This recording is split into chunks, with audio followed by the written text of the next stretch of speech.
जदीद साइंसी तहकीक के मुताबिक अहराम मिस्र पत्थर से नहीं बल्कि मिट्टी की ईंटों से बनाया गया है। इन अहरामों का जिक्र कुरान पाक ने आज से 1400 साल पहले कर दिया था।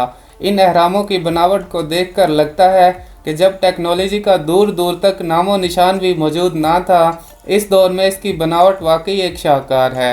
इसकी तामीर साख्त पर दुनिया आज भी रश्क करती है। माहिरीन आसार कदीमा के मुताबिक अब तक मिस्र में 148 अहराम दरियाफ्त हो चुके हैं। तहकीक और तलाश का ये सफ़र आज भी जारी है।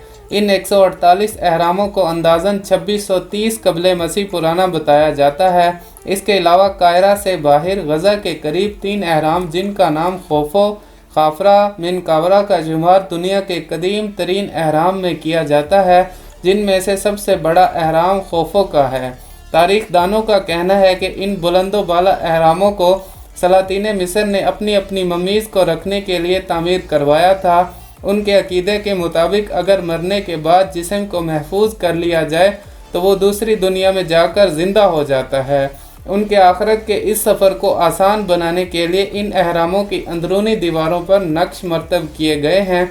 इन अहरामों की तामीर में इस्तेमाल होने वाली ईंटें नाकाबिले यकीन हद तक वज़नी और बड़ी हैं।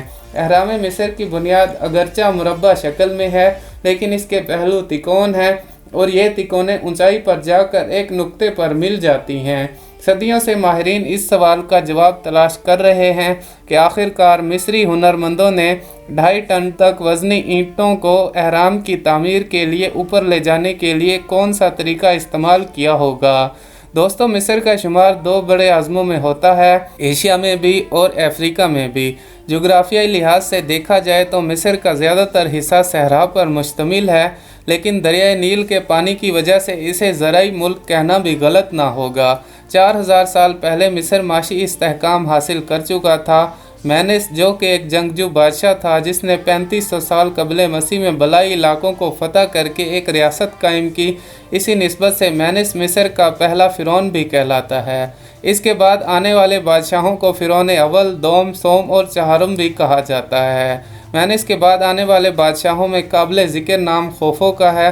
खोफो मिस्र का वो पहला बादशाह था जिसने अजीम तामीरात का सिलसिला शुरू किया। खोफो ने इस दौर में मिस्र का सबसे बड़ा अहराम तामीर करवा कर इसे अजीम शान महल का दर्जा दिया। मौजूदा दौर में भी बहुत सी फिल्में और नावल अहराम मिस्र की पर्दा कुशाई में दिलचस्पी रखते हैं। कदीम मिस्र में आग, सूरज, हवा, पानी और हैवानात और जानदार चीज़ें मसलन बिल्लियों वगैरह की ना सिर्फ पूजा की जाती थी बल्कि इनके बुत भी बनाए जाते थे। इसी सिलसिले का एक अहम नाम अबू अल होल है। अबू अल होल अरबी का लफ्ज़ है जिसके मायनी है खौफ का बाप। कायरा के मगरिब की सिमत में गज़ा के करीब दरियाए नील के किनारे एक पहाड़ नुमा बुत मौजूद है जिसका धड़ शेर का है और सर औरत का है। कदीम मिस्रियों के मुताबिक ये दरियाए नील और इन अहरामों की हिफाजत पर मामूर था। दोस्तों, आपने सामरी जादूगरों का नाम कहीं ना कहीं पढ़ या सुन रखा होगा। वो भी मिस्र की सरजमीन पर पैदा हुआ था।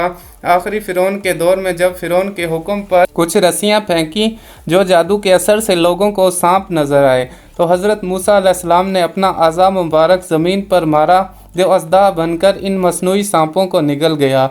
जब ये देखा तो सामरी जादूगरों ने कहा कि हम मूसा अलैहिस्सलाम और उनके खुदा पर ईमान ले आए।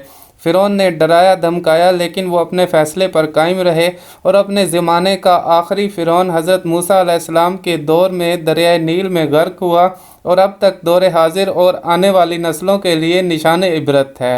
दोस्तों, अगर आपको हमारी आज की वीडियो पसंद आई है, कमेंट करें, लाइक करें, शेयर करें और मज़ीद इस तरह की इन्फॉर्मेटिव और इंटरेस्टिंग वीडियोज़ को देखने के लिए हमारा यूट्यूब चैनल सब्सक्राइब ज़रूर करें।